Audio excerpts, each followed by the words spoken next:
السلام عليكم ورحمة الله وبركاته. إن الحمد لله نحمده ونستعينه ونستغفره ونؤمن به ونتوكل عليه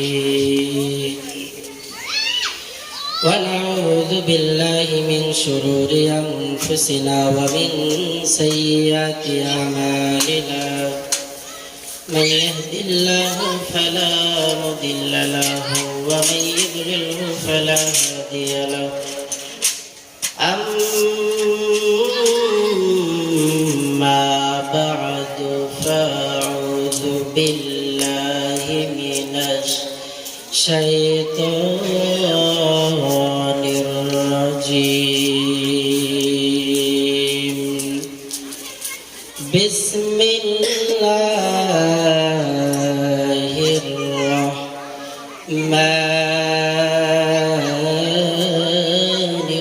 الرحيم.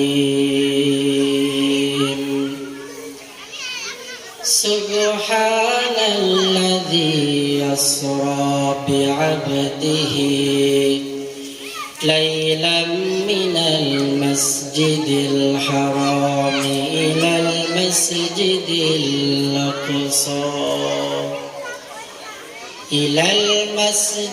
الأقصى الذي باركنا حوله لنريه من آياتنا إنه هو السميع البصير. وقال النبي صلى الله عليه وسلم: الصلاة معراج المؤمن، أو كما قال النبي عليه الصلاة والسلام. ये तेरी मेराज थी पितलो है तमन्ना, और तेरी मेराज है कि मैं तेरे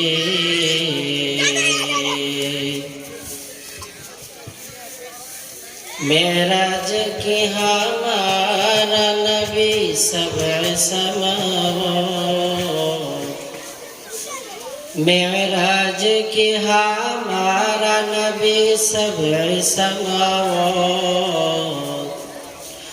नहीं भुलावा नबी हम गुनहगार उम्मत, नहीं भुलावा नबी हम गुनहगार उम्मत।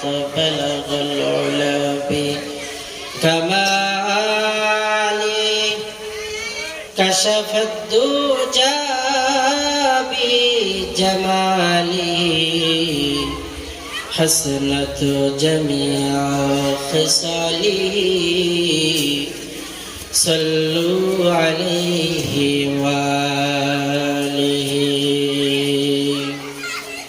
मने बड़ आशा छिल যাব মদিনা,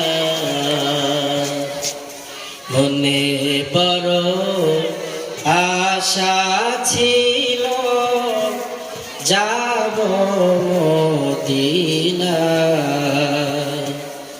সালাম আমি করব গিয়ে,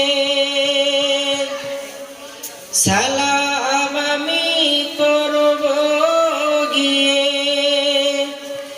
নবীর রওজা।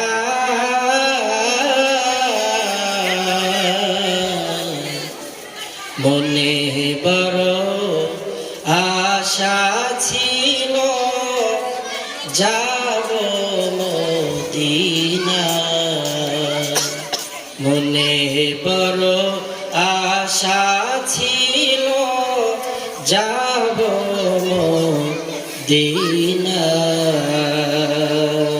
আলহামদুলিল্লাহ, বগুড়া শেরপুরের প্রাণ কেন্দ্র বণিকপাড়া জামে মসজিদ কর্তৃক আয়োজিত বিশাল তাফসিরুল কোরআন মাহফিল। আল্লাহ পাকের শুকর যে আল্লাহ তাআলা আমাদেরকে এত সুন্দর আয়োজনের তৌফিক দান করেছেন, এজন্য সকলেই দিল থেকে শুকর আদায় করি পড়ি আলহামদুলিল্লাহ। আমি কোরআনুল কারীমের আয়াতের মধ্যে হতে সূরাত বানী ইসরা থেকে একটি আয়াতে কারিমা তেলাওয়াত করেছি। আয়াত ও হাদিসকে সামনে রেখে সময়ের সংক্ষিপ্ত পরিসরে কিছু কথা বলার চেষ্টা করব ইনশাআল্লাহ। যে আয়াতে কারিমা তেলাওয়াত করেছি, আয়াতে আল্লাহ পাক বলেন, সুবহানাল্লাযী আসরা বিআবদিহি লাইলাম মিনাল masjidil harami ilal masjidil aqsa। মহাপবিত্র মহিমাময় সত্তা উনি, যিনি তার বান্দা, যিনি তার প্যারা হাবিব, যিনি তার সবচেয়ে কাছের মানুষ জনাবে মুহাম্মদ মুস্তাফা সাল্লাল্লাহু আলাইহি ওয়াসাল্লামকে এক আশ্চর্য জনক ভ্রমণ করিয়েছেন। মসজিদে হারাম থেকে মসজিদে আকসা পর্যন্ত। আমার ভাইরা, শুধু তাই নয়, আল্লাহ রাব্বুল আলামিন জনাবে মুহাম্মদ মুস্তাফা সাল্লাল্লাহু আলাইহি ওয়াসাল্লাম থেকে মসজিদে হারাম থেকে 7 আসমান ভেদ করে সিদরাতুল মুনতাহা সব জান্নাত জাহান্নামকে আল্লাহ পাকের রাসূলকে প্রত্যক্ষ করার পরে আল্লাহ রাব্বুল আলামিন তার সিও হাবিবকে আল্লাহ পাক তার সান্নিধ্যে ডেকে নিয়েছে। বারাকনা হাওলাহু লিনুরিয়াহু মিন আয়াতিনা। আর পুরো পরিবেশটাকে আমার আল্লাহ তাআলা বরকতময় করেছেন, লিনুরিয়াহু মিন আয়াতিনা, যাতে করে আল্লাহ পাকের হাবিব জনাবে মুহাম্মদ মুস্তাফা বিশ্বনবী আল্লাহ পাকের সমস্ত নিদর্শন গুলো দেখে তার মনের জ্বালা মিটাইতে পারে। কারণ আল্লাহ পাকের হাবিবের মন বড় খারাপ। কিছুদিন পূর্বে দাদা আব্দুল মুত্তালিবের ইন্তেকাল, কয়েকদিন পর রাসূল করিম সাল্লাল্লাহু আলাইহি ওয়াসাল্লামের দাদা রাসূল করিম সাল্লাল্লাহু আলাইহি ওয়াসাল্লামের চাচা আবু তালেবের ইন্তেকাল। তার কয়েকদিন পরে নবীজি সাল্লাল্লাহু আলাইহি ওয়াসাল্লামের সবচেয়ে কাছের বিবি হযরতে খাদিজা রাদিয়াল্লাহু তাআলা আনহার ইন্তেকাল। আল্লাহ পাকের রাসূল কেমন যেন অস্থির। আল্লাহ তাআলা জানিয়ে দিলেন, জিবরাইল তাড়াতাড়ি যাও, আমার হাবিব মুহাম্মদকে আমি আল্লাহ তাআলার কাছে নিয়ে এসো। আমার ভাইরা, জিবরিল আমিন আল্লাহ পাকের রাসূলের নিকটে আসলেন। আল্লাহর নবী ইশারের নামাজের পর বিছানায় শয়ন করবে, ইতিমধ্যে জিবরিল আমিনের আগমন। আসসালামু আলাইকা ইয়া রাসূলুল্লাহ। আল্লাহ পাকের হাবিব প্রত্যক্ষ করে দেখলেন জিবরিল আমিন প্রত্যেকদিন দরওয়াজা দিয়ে নবীজির কাছে আসে, কিন্তু আজকে কেন ঘরের ছাদ ফেরে উপর দিক থেকে আসলো? আল্লাহর হাবিব ডাক দিয়ে বলল, জিবরাইল তুমি তো ভিন্ন সময় আমার নিকটে আসো, কিন্তু দরওয়াজা দিয়া এখন কেন তুমি আমার ঘরের ছাদ ফিরে আসলে? জিবরিল আমিন ডাকতে বলে, ওগো আল্লাহর হাবিব, আজকে আপনার সঙ্গে যা যা কিছু ঘটবে গো আল্লাহর হাবিব, সব কিছু আপনার কাছে উল্টা পাল্টা মনে হবে। এবার আল্লাহ পাকের রাসূলকে নিয়ে জিবরিল আমিন চলে গেলেন মসজিদে হারাম থেকে। আল্লাহ পাকের হাবিবকে নিয়ে মসজিদ আকসায় কুরাল দিয়ে চলে গেলেন। আল্লাহ পাকের হাবিবকে মাঝখানে ব্রেক দেওয়া হলো। আল্লাহর হাবিব 2 রাকাত নামাজ আদায় করলেন। ঘুটঘুটে অন্ধকার। জিবরিল আমিনকে আল্লাহ পাকের রাসূল জিজ্ঞাসা করলেন, ওগো জিবরাইল, এটা কোন জায়গা বলো না, এখানে কেন তুমি 2 রাকাত নামাজ আদায়ের কথা বললে? জিবরিল আমিন ডাকতে বলে, ওগো আল্লাহর হাবিব, শোনেন, আপনি মক্কাতুল মুকাররমাতে এখন আছেন। কিছুদিন পর কাফের বেঈমানদের অত্যাচারে আপনার নিজের ভূমি, নিজের মাতৃভূমি মক্কাতে থাকার আপনার হবে না। আপনাকে মক্কা ত্যাগ করে হিজরত করে মদিনায় আসতে হবে। ওগো আল্লাহর হাবিব, এটার কোনো জায়গা নয় রে, এটা হলো মদিনার জমিন।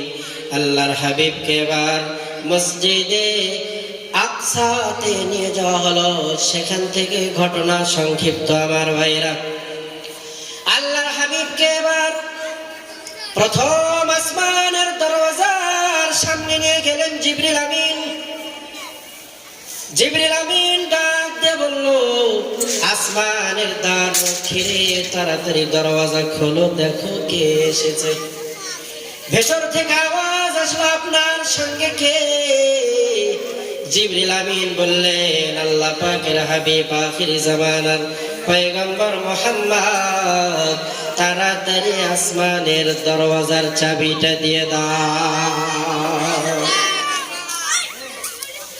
আমার ভাইরা, ভেতর থেকে তার রক্ষী জবাব দিল, জিবরাইল, আসমানের 2টি দরওয়াজা আল্লাহ রাব্বুল আলামিন এই দরওয়াজাগুলোতে নূরের তালা বেঁধে দিয়েছেন। নূরের তালা আল্লাহ তাআলা লটকায় দিয়েছেন। ওগো জিবরাইল, শোনো, এই দরওয়াজার চাবি একমাত্র মুহাম্মদ সাল্লাল্লাহু আলাইহি ওয়াসাল্লাম আখির জামানার নবীর পয়গম্বরের উম্মত ছাড়া আর অন্য ভিন্ন কোনো কারো কাছে না। জিবরিল আমিন বললেন, আমার পয়গম্বরের হাতে তো কোনো চাবি নাই।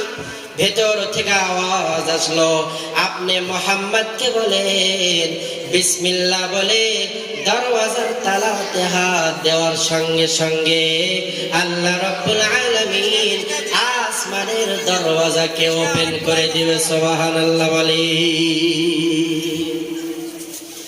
আমার ভাইরা, আল্লাহ পাকের হাবিব জিবরিল আমিনকে বললেন, ওগো জিবরাইল, আসমানের মধ্যে 2টি দরওয়াজা দেখি। 2টি দরওয়াজার কাজ কি রে জিবরাইল, আমারে জানিয়ে দাও। জিবরিল আমিন ডাকতে বলল, ওগো আল্লাহর হাবিব, এক দরওয়াজা দিয়ে আল্লাহ তাআলা বনি আদমের ইবাদত গুলোকে আল্লাহর আসমানে উঠিয়ে নেয়, আর ভিন্ন দরওয়াজা দিয়ে আমার আল্লাহ তাআলা বনি আদম সহ সমস্ত মাখলুকের রিজিকের ফয়সালা করে। সুবহানাল্লাহ বলে। আমার ভাইরা, আল্লাহ পাকের রাসূল বিসমিল্লাহ বলে তালাতে হাত দেওয়ার সঙ্গে সঙ্গে আসমানের দরওয়াজা খুলে গেল। এই বিসমিল্লাহর বরকত, বিসমিল্লাহর ভিতরে আল্লাহ রাব্বুল আলামিন 19টা হরফ রেখেছেন। কয়টি হরফ? বিসমিল্লাহর মধ্যে আল্লাহ তাআলা 19টা হরফ রেখেছেন। আর বর্ণনা করে দিয়েছেন কোন ব্যক্তি যদি তার দিল মন থেকে একবার বিসমিল্লাহ পাঠ করে তাহলে আমি আল্লাহ তাআলা খুশি হইয়া ওই ব্যক্তিকে জাহান্নামের অনির্জন আযাব আর গজবের ফেরেশতা থেকে আমি আল্লাহ তাআলা পরিত্রাণ দান করে দেই। জাহান্নামে বান্দাদেরকে আযাব আর গজব দেওয়া হবে। ওই সমস্ত ফেরেশতার সংখ্যাও হলো 19, বিসমিল্লাহর হরফের সংখ্যাও হলো 19। কোন ব্যক্তি যখন বিসমিল্লাহির রহমানির রহিম পড়ে আল্লাহ তাআলা খুশি হইয়া জাহান্নামের ফেরেশতাদেরকে বলে, ফেরেশতারা তাড়াতাড়ি ওই ব্যক্তিকে জাহান্নামের আযাব দেওয়া থেকে বিরত হইয়া যায়। ওই ফেরেশতাগুলোর আকৃতি বড় ভয়ঙ্কর। আমার ভাইরা, ফেরেশতাগুলো চোখেও দেখে না, কানেও শোনে না। আল্লাহ পাকের হাবিব বর্ণনা করেছেন জাহান্নামীদেরকে যখন আযাব আর গজব আর শাস্তি দেওয়া হবে, জাহান্নামীগুলো চিৎকার করতে থাকবে, কিন্তু জাহান্নামের ফেরেশতাগুলো তো কানেও শোনে না, চিৎকারও কানের ভিতরে যাবে না। আর চিৎকার না যাওয়ার কারণে ফেরেশতাগুলোর দয়ার মায়াও হবে না। ওই জাহান্নামের গজব আর আযাবের ফেরেশতাগুলোর চক্ষুগুলো কানা, আল্লাহ তাআলা কানা করে দিয়েছে।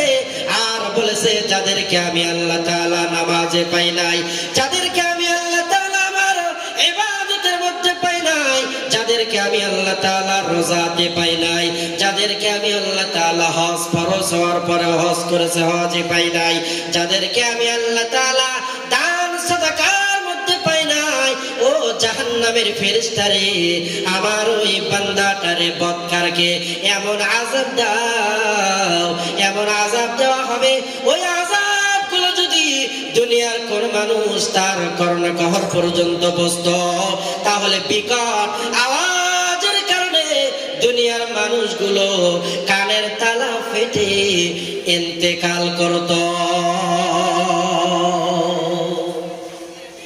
আমার ভাইয়েরা চোখে দেখে না, একটা মানুষকে যদি আঘাত করা হয় চোখ দিয়ে দরদর করে পানি বের হয়, একটা পর্যায়ে প্রহারকারীর অন্তরের ভিতরে বড় দয়ার মায়া হয়। আহারে, এই বান্দার চোখ দিয়ে পানি বেয়ে বেয়ে বেয়ে বেয়ে বেয়ে পরে একটা পর্যায়ে দরদ হয়।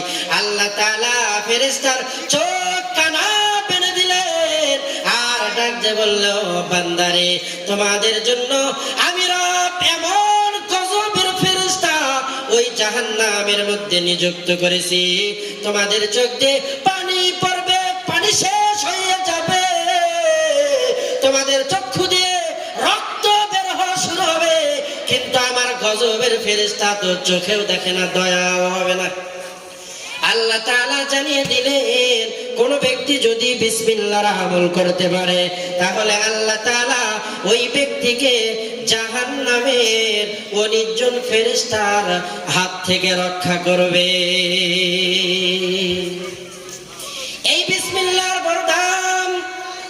আল্লাহর হাবিব জনাবে মুহাম্মদ মুস্তাফা সাত আসমান পেরিয়ে যখন সিদরাতুল মুনতাহায় চলে গেলেন, ইনদা সিদরাতিল মুনতাহা ইনদাহা জান্নাতুল মাওয়া।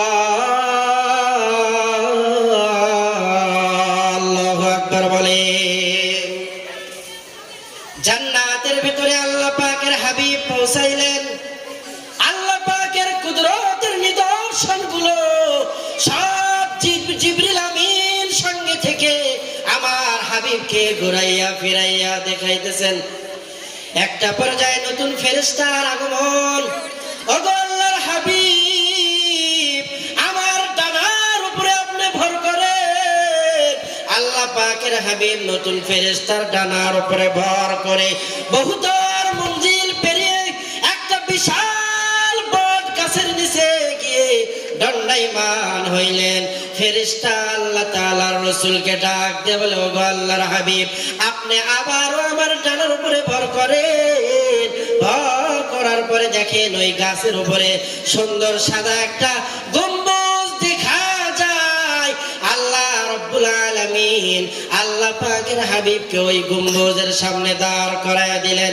গম্বুজের সামনে তালা লাগানো। আল্লাহ পাকের হাবিব বিসমিল্লাহ বলে হাত দেওয়ার সঙ্গে সঙ্গে তালা ওপেন হয়ে গেল। আল্লাহ তাআলা জানিয়ে দিলেন, হাবিব আমার, আপনার মনটা বড় খারাপ। আমি আল্লাহ তাআলার কুদরতের নিদর্শন গুলো আপনি ঘুরিয়ে ফিরিয়ে দেখতে থাকেন। আমার ভাইরা, আল্লাহ পাকের হাবিব ওই সাদা গম্বুজের মধ্যে জিবরিল আমিন সহ জিবরিল আমিন নতুন একটা ফেরেশতার ডানার উপরে ভর করে সাদা গম্বুজের ভেতরে উড়তেছেন আর উড়তেছেন। এক কর্নার গিয়ে দেখে আল্লাহ রব্বুল আলামিন বিসমিল্লাহ শব্দের মিম থেকে আল্লাহ তাআলা দুধের নহরকে জারি করে দিয়েছে। সুবহানাল্লাহ বলে। এবার আল্লাহর হাবিব দ্বিতীয় কর্নারে চলে গেলেন। যাওয়ার পরে তাকিয়ে দেখেন আল্লাহ রব্বুল আলামিন আল্লাহ শব্দের লাম থেকে মানুষের জন্য স্বচ্ছ সাদা দুধের ব্যবস্থা করে দিয়েছেন। প্রথম কর্নারে আল্লাহ তাআলা পানির নহর জারি করেছেন। দ্বিতীয় কর্নারে আল্লাহ রব্বুল আলামিন দুধের নহরকে জারি করে দিয়েছেন। তৃতীয় কর্নারে আল্লাহ তাআলা রহমান শব্দের মিম থেকে বান্দাদের জন্য আল্লাহ তাআলা মধুর নহরকে জারি করে দিয়েছে। সুবহানাল্লাহ বলে। আল্লাহর হাবিব এবার চতুর্থ কর্নারে গেলেন। এবার প্রত্যক্ষ করে তাকিয়ে দেখেন রহিম শব্দের মিম থেকে আল্লাহ রব্বুল আলামিন স্বচ্ছ শরাবের নহরকে জারি করে দিয়েছে। সুবহানাল্লাহ বলে। এশার পরে কেমন লোক নাই, এশার পরে ইয়ে আসার কথা। আবার ভাইরা, এশার পর কি আপনি থাকতেন? এখন এখন করতে থাকি 10 মিনিট আছে। 10 মিনিট আর শেষ করেন আপনি, শুরু করি। আচ্ছা এসব হয় কিনা এখন ফোন দিলে নামাজ পড়াবো না। ওই দেখ এশার পরে এসব কিছু কয়া এশার পরে আসে আবার নামাজ এখানে করি। এটি যারা 5 মিনিট করেন এসব পর হলি কিনা আছে রাহেন রাহেন হ্যাঁ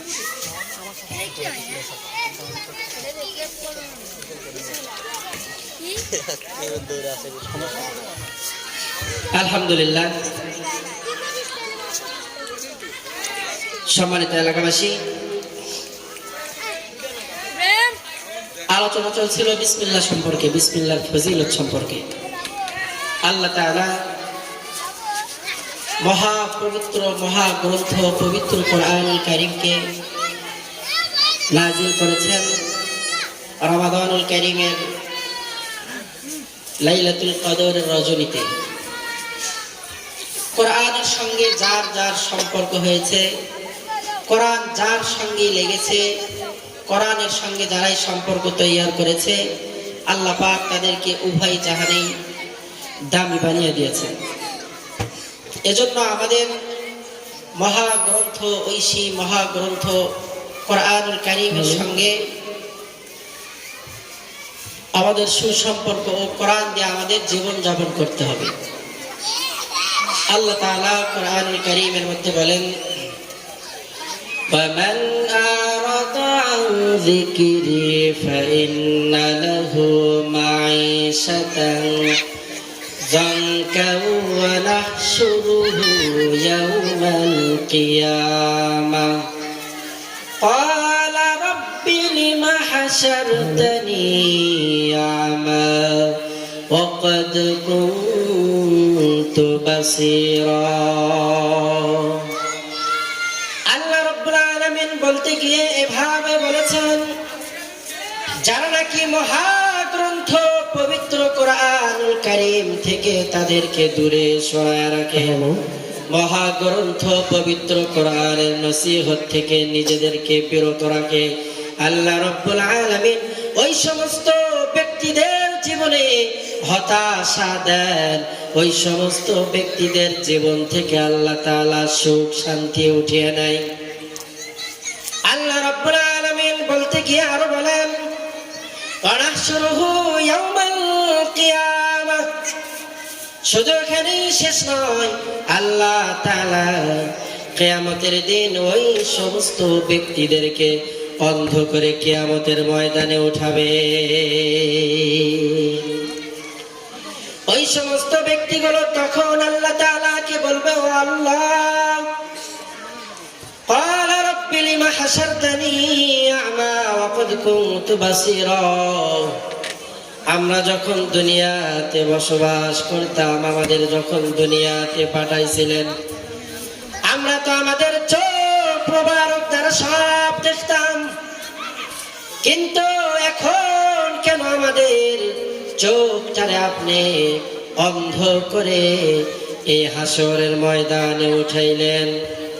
আল্লাহ তাআলা জানিয়ে দেন, কাযালিকা আতাতকা আয়াতুনা ফানাসিতাহা ওয়া কাযালিকাল ইয়াওমা তুনসা।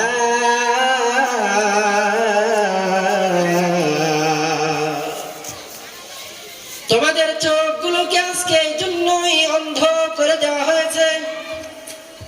আমার কোরআনুল কারীমের আলো থেকে তোমরা দুনিয়াতে বিমুখ ছিলে, কোরআন অনুযায়ী তোমরা তোমাদের সামাজিক জীবন পরিচালনা করতে পারো নাই, কোরআন অনুযায়ী তোমরা তোমাদের রাষ্ট্রীয় জীবন পরিচালনা করতে পারো নাই, কোরআন অনুযায়ী তোমরা তোমাদের পুরা জিন্দেগিটা পরিচালনা করতে পারো নাই।